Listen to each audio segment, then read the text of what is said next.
Hey guys, today we're going to talk about how to make a rosé style wine. So I've got two different glasses of wine here, and both of these glasses were made from the exact same grapes. They're made from Old Vine Zinfandel, and this one's made in a traditional red wine style, and then this one here is made in more of a rosé style.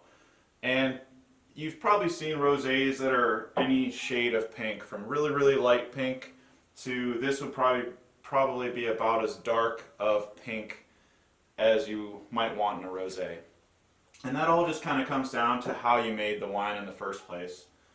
And the first technique I'll go by is called the Saunier technique. And this is beneficial in two ways. This technique will actually help you make a bigger, bolder red wine while also being able to, off to the side, make a rosé wine. And simply to use the Saunier technique, you basically will crush your grapes as normal, and in your fermenter you'll have your must, and normally you might cold soak your must for a few days, then start your fermentation and ferment a red as usual. But in the case that you want to make a bigger, bolder red and a rosé style wine at the same time, you'll want to pump off some of that juice. And the time to pump it off, it could be anywhere from the first few hours of cold soak to 48 hours. This one here was done in 24 hours, and I pumped off about 10% of the must. And again, it was nice. It makes a nice little pink rosé style wine and a pretty dark red traditional style Zinfandel. Now this particular rosé, I did something called a cold crash on it. So I fermented it once I pumped the juice off, and once I got down to about 1% residual sugar, I threw the carboy in the fridge and basically stalled the fermentation. And to keep it from re-fermenting, once you've stalled it and racked it off the lees a couple times, you want to add something like potassium sorbate. Or if you have access to it, you could run it through a sterile filtration system. Now the second technique to make a rosé, let's say you want to make all rosé, you don't care about making a red wine.